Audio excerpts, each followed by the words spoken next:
Hello friends, എല്ലാവർക്കും നമസ്കാരം. നിങ്ങളേവരും കാത്തിരിക്കുന്ന രേവതിയുടെയും സച്ചിയുടെയും നാളത്തെ വിശേഷത്തിലേക്ക് എല്ലാ കൂട്ടുകാർക്കും സ്വാഗതം. എല്ലാവർക്കും നല്ലൊരു ദിവസം ആശംസിച്ചുകൊണ്ട് തന്നെ നമുക്ക് നാളത്തെ വിശേഷത്തിലേക്ക് കടക്കാം.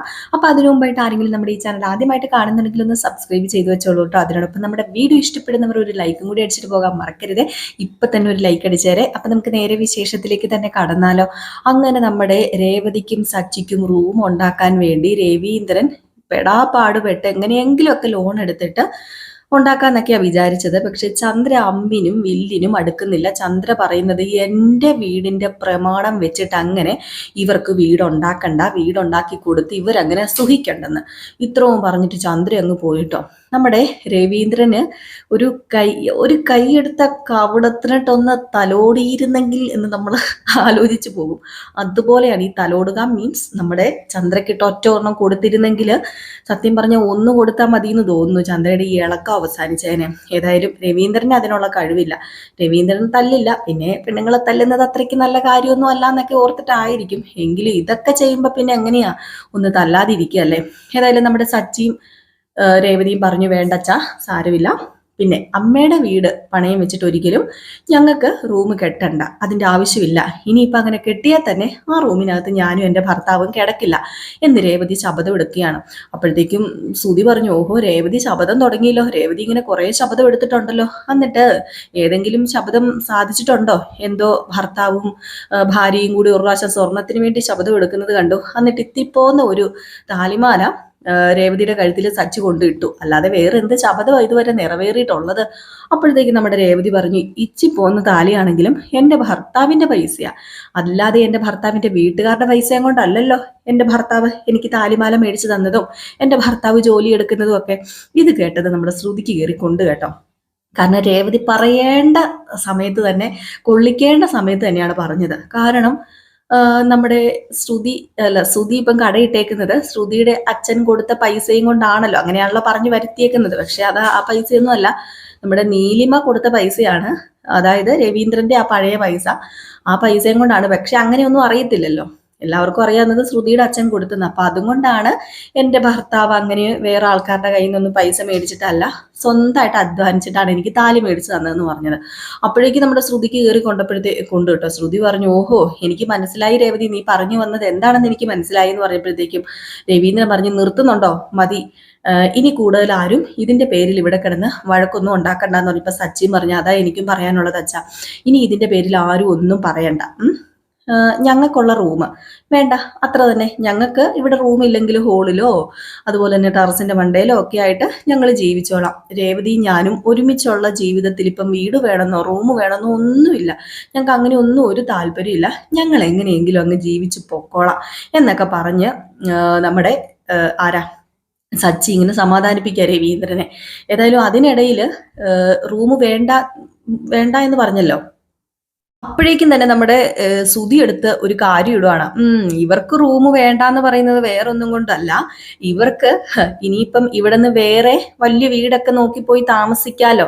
അല്ലെങ്കിൽ പിന്നെ നമ്മളെ ഇവിടെ നിന്ന് ഇറക്കി വിട്ടിട്ട് ഇവർക്കിവിടെ ജീവിക്കാലോ. അപ്പൊ അതുകൊണ്ടൊക്കെ ആയിരിക്കും സച്ചി റൂം വേണ്ട, അത് വേണ്ട, ഇത് വേണ്ട എന്നൊക്കെ പറഞ്ഞ് ഇപ്പൊ ഇങ്ങോട്ട് ഉരുണ്ട് കളിക്കുന്നത്. എന്നിട്ടോ വിശാല ഹൃദയത്തിന് ഉടമയാണെന്നൊരു പറച്ചിലും. നൈസായിട്ട് നമ്മളെ ഇവിടെ നിന്ന് ഒഴിവാക്കാൻ വേണ്ടിയാടാ ശ്രീകാന്തേ എന്നൊക്കെ പറഞ്ഞുകൊണ്ട് സുധി അങ്ങോട്ട് എരിവ് കയറ്റാണ്. ഇത് കേട്ട് സച്ചിക്ക് ദേഷ്യം വന്നിട്ടുണ്ട്. സച്ചി പറഞ്ഞു, എന്താടാ നീ പറഞ്ഞത്?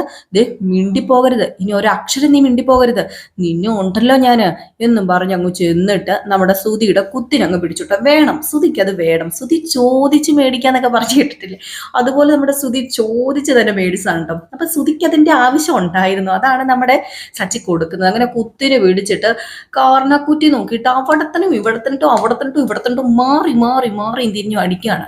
അപ്പോഴത്തേക്ക് ശ്രുതി വന്നിട്ട്, ദേ സച്ചി എന്താ ഈ കാണിക്കുന്നത്? എന്റെ ഭർത്താവിന് തൊട്ടുപോയാലുണ്ടല്ലോ, അതെ ഭർത്താവിന്റെ നാക്കെ മര്യാദയ്ക്കിരിക്കണം, ഇല്ലെങ്കിൽ ഇങ്ങനെ ചിലപ്പോൾ അടിയൊക്കെ കൊണ്ടുവന്നൊക്കെ ഇരിക്കും. ദേ ഇവനെ ഉണ്ടല്ലോ ഞാൻ, അച്ഛാ ഇവൻ പറയുന്നത് കേട്ടോ, എനിക്ക് ഈ വീട് സ്വന്തമാക്കാനാണെന്ന്. അങ്ങനെ എനിക്ക് ഈ വീട് സ്വന്തമാക്കേണ്ട കാര്യമില്ലടാ. എന്ന് ഈ വീട്ടിലുള്ളവർ ഒരുമിച്ച് ജീവിക്കാൻ മാത്രമേ ഞാൻ ആഗ്രഹിച്ചിട്ടുള്ളൂ. എൻ്റെ അച്ഛൻ ഒരു ആഗ്രഹം പറഞ്ഞു, റൂം കെട്ടണമെന്ന്. എന്നിട്ടും നിങ്ങൾക്കൊക്കെ അത് വലിയ പ്രയാസമാകുമെന്ന് തോന്നിയിട്ടാ ഞാനിപ്പോൾ പറഞ്ഞത് വേണ്ടാന്ന്. എല്ലാം അഡ്ജസ്റ്റ് ചെയ്ത് ജീവിക്കാനേ ഈ സച്ചിയും രേവതിയും തയ്യാറാടാ എല്ലാവർക്കും വേണ്ടി. പക്ഷെ നീയൊന്നും അതിന് തയ്യാറാവില്ല. സ്വന്തം ഇഷ്ടത്തിന് സ്വന്തം സ്വാർത്ഥതയ്ക്ക് വേണ്ടി എന്തെങ്കിലുമൊക്കെ ചെയ്യുന്നവനല്ലേടാ നീ. നീ ഇത് പറഞ്ഞതേ ശരിയല്ലടാ, അതുകൊണ്ട് നിന്നെ ഞാൻ കൊല്ലൂടാ എന്ന് പറഞ്ഞ് വീട്ടും വെക്കിട്ട് കയറാൻ ചെന്നപ്പോഴത്തേക്ക് നമ്മുടെ രവീന്ദ്രൻ സച്ചി എന്ന് പറഞ്ഞൊരു വിളി വിളിച്ചു. അപ്പം സച്ചി സ്റ്റക്കായിട്ട് നിന്നു. എന്നിട്ട് രവീന്ദ്രൻ പറഞ്ഞു, എടാ മോനെ സച്ചി, എന്താടാ ഇത്? ലാസ്റ്റ് ഇപ്പം എല്ലാവരും കൂടി തല്ലിച്ചാകാൻ പോവാണോ പരസ്പരം? അനിയനും ചേട്ടനും തല്ലിച്ചാകാൻ പോവാണോ പരസ്പരം? ഇതൊക്കെ നാട്ടുകാർ കണ്ട എന്താടാ വിചാരിക്കുക? ഇപ്പൊ തന്നെ ഒച്ച കേട്ടിട്ട് അയൽവക്കത്തൊക്കെ അറിഞ്ഞു കാണുമായിരിക്കും. രവീന്ദ്രന്റെ മക്കളും മൂന്നും തല്ലിച്ചാകുവാണ് എന്നെല്ലാവരും പറഞ്ഞുകൊണ്ട് നടക്കുന്നത് കേൾക്കാനാണോ നീ ആഗ്രഹിക്കുന്നത്? അത് പിന്നെ അച്ഛ ഞാന് എനിക്ക് സഹിക്കാൻ പറ്റിയില്ല അച്ഛ. എൻ്റെ അച്ഛനെയും അമ്മയും എൻ്റെ സഹോദരങ്ങളെയും വിട്ട് എനിക്കൊരു ജീവിതമില്ല. അതിനുവേണ്ടി ഞാൻ എന്ത് കഷ്ടപ്പാട് സഹിക്കാനും തയ്യാറാ. എന്നിട്ട് ഇവൻ ഇങ്ങനെയൊക്കെ പറഞ്ഞപ്പോ എങ്ങനെയാ അച്ഛൻ ഞാൻ സഹിക്കുന്നത്? സച്ചി വേണ്ട, ഇനി ഇതിനെക്കുറിച്ച് ആരും ഇവിടെ സംസാരിക്കണ്ട. അവർക്ക് ജോലിയില്ലേ, അവരവരുടെ ജോലി നോക്കി അവരവർ പോകാൻ നോക്ക് എന്ന് പറഞ്ഞ് നമ്മുടെ രവീന്ദ്രൻ എല്ലാവരെയും പിരിച്ചുവിടുകയാണ് കേട്ടോ. എന്തായാലും രേവതി ഇങ്ങനെ നിൽക്കുമ്പോ വീണ്ടും ചന്ദ്ര വന്നിട്ട്, നിനക്കിപ്പൊ സമാധാനമായല്ലോടി? ഓ, തമ്പുരാട്ടി വന്നിരിക്കുന്നു. സപ്രമഞ്ചക്കട്ടിലെ മാത്രമേ കിടക്കൂ, റൂമുണ്ടെങ്കിൽ മാത്രമേ കിടക്കൂ. എന്തുവാടി ഇത്? നീ എവിടെ കിടന്നവളാടി? അമ്മേ, എൻ്റെ മെക്കിട്ട് കയറാൻ വരരുത്. ഞാൻ അമ്മയോട് വല്ലതും പറഞ്ഞോ? എനിക്കിവിടെ റൂം വേണ്ടാന്ന് തന്നെയാണ് ഞാൻ എപ്പോഴും പറയുന്നത്. അതുകൊണ്ട് ഞാൻ പറയാ, ഇനി എൻ്റെ അടുത്ത് വരരുത്. എൻ്റെ അടുത്ത് വന്നിങ്ങനെ ഓരോന്ന് സംസാരിച്ചു കഴിഞ്ഞാൽ ചിലപ്പോൾ ഞാനുണ്ടല്ലോ എൻ്റെ വായിൽ നിന്ന് വിളിച്ചു പറയുന്നത് ചിലപ്പോൾ അമ്മയ്ക്ക് താങ്ങാൻ പറ്റിയെന്ന് വരില്ല. അയ്യോ, നിന്റെ വായിൽ നിന്ന് നീ വിളിച്ചു പറയുന്നത് ഞാൻ താങ്ങൂല പോലും. എടി രേവതി, നീ തലമറന്ന എണ്ണ തേക്കരുതേ. നീ ഈ വീട്ടിൽ വന്ന വഴി നീ മറക്കരുതേ. അവളിപ്പം വലിയ രാജകുമാരി ആയിപ്പോയി പോലും. നീ എല്ലാവരെയും സോപ്പിട്ട് കയ്യിൽ മയക്കെടുത്ത് വെച്ചിരിക്കുകയല്ലേടി. രവിയേട്ടനോട് നീ ഞാനറിയാതെ പറഞ്ഞു കാണുമായിരിക്കും ഞങ്ങൾക്ക് റൂം വേണമെന്ന്. അതായിരിക്കും ഇപ്പം അദ്ദേഹം റൂം ഉണ്ടാക്കാനായിട്ട് ഓടിപ്പഞ്ഞ് നടക്കുന്നത്. അമ്മേ, മനസ്സിൽ ഞാൻ അറിയാത്ത കാര്യം ഇങ്ങനെ സംസാരിക്കരുത്. ഞാൻ പറഞ്ഞേക്കുക, എനിക്ക് അമ്മയോട് സംസാരിക്കാൻ തീരെ താല്പര്യമില്ല, ഞാൻ പോവാ എന്ന് പറഞ്ഞുകൊണ്ട് രേവതി അങ്ങ് മാറിപ്പോയി കേട്ടോ. ചന്ദ്രയാണെങ്കിൽ ഇങ്ങനെ ശ്രുതിയുടെ അടുത്ത് ചെല്ലുകയാണ്. ഇനിയിപ്പം അവിടെ എന്തെങ്കിലും ഏഷണി പറയണമല്ലോ, അങ്ങനെ ശ്രുതിയോടും ചെന്ന് പറയാ, ഇതെല്ലാം അവളുടെ ഒരുത്തിയുടെ ഐഡിയ മോളെ, നമ്മൾ വിട്ടുകൊടുക്കാൻ പാടില്ല. ഇതിന്റെ മണ്ടയിൽ ഒരിക്കലും വീട് വരരുത്, ഇതിന്റെ മണ്ടയിൽ ഒരിക്കലും റൂം വരരുത്. റൂം വന്നു കഴിഞ്ഞാലേ ഒരിക്കലും അവള് പോകത്തില്ല, ഇവിടെ അട്ടിപ്പെറ് കിടക്കും. എൻ്റെ മനസ്സിലെ ആഗ്രഹം എന്താണെന്നറിയാമോ? അവനെയും കൂട്ടിക്കൊണ്ട് ഈ വീട് വിട്ട് ഇറങ്ങിപ്പോണം. അതിനുവേണ്ടിയാ ഞാൻ ഇത്രയൊക്കെ പ്രയത്നിച്ച് ഇവിടെ നിൽക്കുന്നത്. അപ്പോഴാ ഒരു റൂം തയ്യാറാക്കി കൊടുക്കാൻ എൻ്റെ ഭണത്താവെന്ന് പറയുന്ന കണാമണാച്ചൻ ഓർത്തിരിക്കുന്നത്. ഞാൻ സമ്മതിക്കില്ല. അതും എൻ്റെ പ്രമാണം പണയം വെച്ച് അതിൽ നിന്ന് ഒരു ഒറ്റ പൈസ അവക്ക് വേണ്ടി ഞാൻ ചെലവാക്കില്ല എന്നൊക്കെ പറഞ്ഞുകൊണ്ട് ഇങ്ങനെ ഇരിക്കുകയാണ്. അപ്പോഴത്തേക്ക് നമ്മുടെ ശ്രുതി പറഞ്ഞു, ആൻറ്റി കൂളാക. ഇപ്പം പ്രശ്നമെല്ലാം തീർന്നല്ലോ. ഏതായാലും അവർക്ക് റൂം വേണ്ടെന്ന് പറഞ്ഞല്ലോ, ഞങ്ങൾക്ക് ഞങ്ങളുടെ റൂം കിട്ടുകയും ചെയ്തു. ആൻറ്റിക്ക് ആൻറ്റിയുടെ റൂമും ഉണ്ട്. പിന്നെ എന്തിനാ ഇനി? കൂളാക എന്നും പറഞ്ഞ് നമ്മുടെ ശ്രുതി ഇങ്ങനെ കൂളാക്കുകയാണ് കേട്ടോ നമ്മുടെ പുന്നാരി ആൻറ്റീനെ. ആൻറ്റി ആരാ സാധനം? ശ്രുതിക്ക് 8ന്റെ പണി പുറകെ ആൻറ്റി കൊണ്ടുവരുന്നുണ്ടെന്ന് ശ്രുതിക്ക് അറിയത്തില്ല. ഏതായാലും ശ്രുതിക്ക് 8ന്റെ പണി പുറകെ തന്നെ കിട്ടും കേട്ടോ നമ്മുടെ ചന്ദ്രമതിയുടെ വക. ഏതായാലും ഇതൊക്കെ കഴിഞ്ഞ് പിന്നെ കാണിക്കുന്ന സീൻ എന്ന് പറഞ്ഞു കഴിഞ്ഞിട്ടുണ്ടെങ്കിൽ നമ്മുടെ രവീന്ദ്രനല്ല, വർഷയുണ്ടല്ലോ. ഈ വിഷയമൊക്കെ അറിഞ്ഞിട്ട് വർഷയുടെ അമ്മ വിളിച്ചപ്പോഴത്തേക്കും, ജസ്റ്റ് നമ്മുടെ അമ്മ വിളിച്ചു കഴിയുമ്പോൾ നമ്മൾ ഇവിടെ എന്തെങ്കിലുമൊക്കെ ഉണ്ടായിരുന്നു നമ്മളങ്ങനെ പറയുമല്ലോ. അപ്പൊ ഇങ്ങനെ ഒരു സംഭവം ഉണ്ടായി എന്നിങ്ങനെ പറയുകയാണ്. അപ്പം ഇങ്ങനെ ഒരു സംഭവം ഉണ്ടായി എന്ന് പറഞ്ഞപ്പം പെട്ടെന്ന് നമ്മുടെ മഹിമ എന്ത് ചെയ്തു? മധുസൂദനോട് കാര്യങ്ങളൊക്കെ പറഞ്ഞിട്ട്, പിന്നെ ഒരു കാര്യം പറയാനുള്ളത്, നമ്മുടെ രേവതിയല്ല, സച്ചിയും സുധിയും വഴക്ക് കൂടുന്നില്ലേ? ആ ഒരു സമയത്ത് ഞാനിപ്പോ വഴക്ക് കൂടുന്ന കാര്യം പറഞ്ഞല്ലോ, കുത്തിന് പിടിക്കുന്നു, കർണക്കുറ്റിക്കിട്ട് അടിക്കുന്നു എന്നൊക്കെ. അത് ആ ഒരു സമയത്ത് ഒത്തിരി വഴക്കുണ്ടാവുന്നില്ല കേട്ടോ. എനിക്ക് തെറ്റുപറ്റി പോയതാണ്.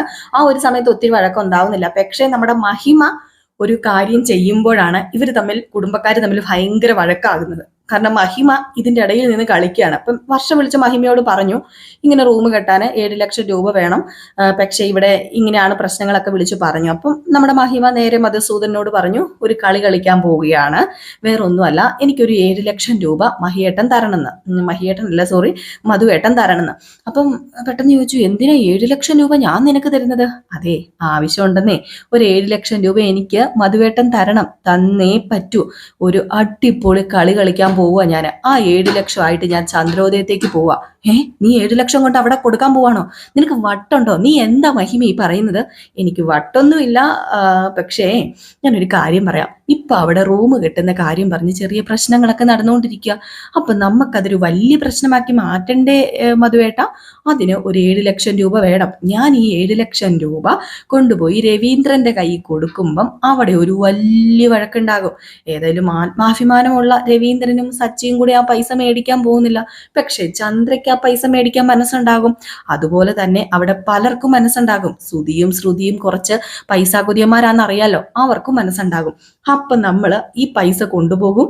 രവീന്ദ്രനും സച്ചിയും മേടിക്കാതിരിക്കും. ചന്ദ്ര ഇടപെടും, ശ്രുതിയും ഇടപെടും. അതിനിടയിൽ നമ്മുടെ മോനും മോളും ഇടപെടും. അവളുടെ വീട്ടിൽ നിന്ന് കൊണ്ടുവന്ന പൈസ എന്താ എടുത്താ കുഴപ്പമെന്ന് വർഷ ചോദിക്കും. അങ്ങനെ അങ്ങോട്ടും ഇങ്ങോട്ടും ആകെ പ്രശ്നമാകും. ലാസ്റ്റ് എന്താ പ്രശ്നം ഉണ്ടാകുക?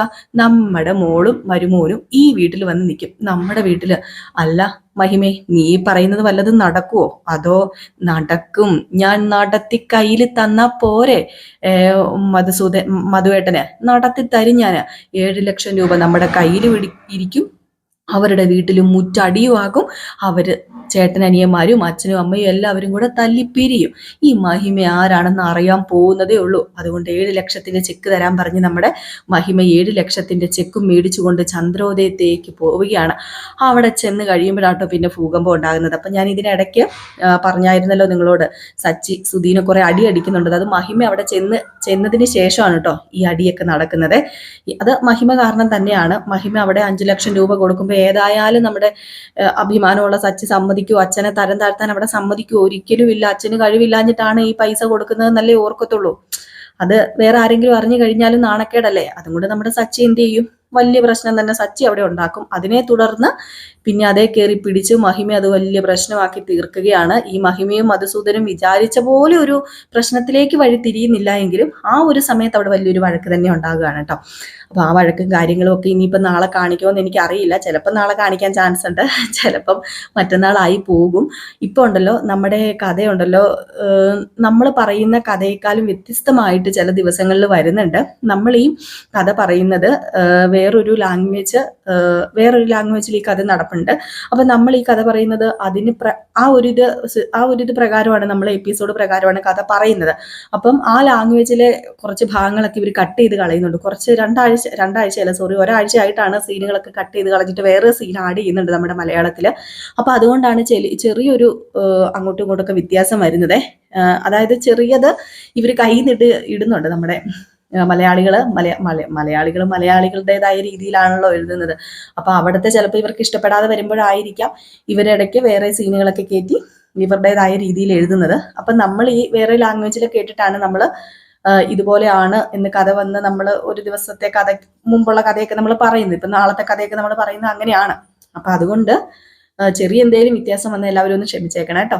മാക്സിമം വ്യത്യാസം വരാറില്ല. ഞാൻ ഇതുവരെ പറഞ്ഞതിൽ വ്യത്യാസമൊന്നും വന്നിട്ടില്ല. സ്ഥിരം പ്രേക്ഷകർക്ക് അറിയാതിരിക്കാം. ഇതിൽ ഞാൻ പറഞ്ഞ് ബോറാക്കുന്നില്ല, പോവുകയാണ്. അപ്പോൾ എല്ലാവരും ഒരു ലൈക്ക് അടിക്കാൻ മറക്കരുത് കേട്ടോ. ലൈക്ക് അടിച്ചേക്കണേ. അപ്പോൾ tata bye bye. Next video ആയിട്ട് വരാമേ.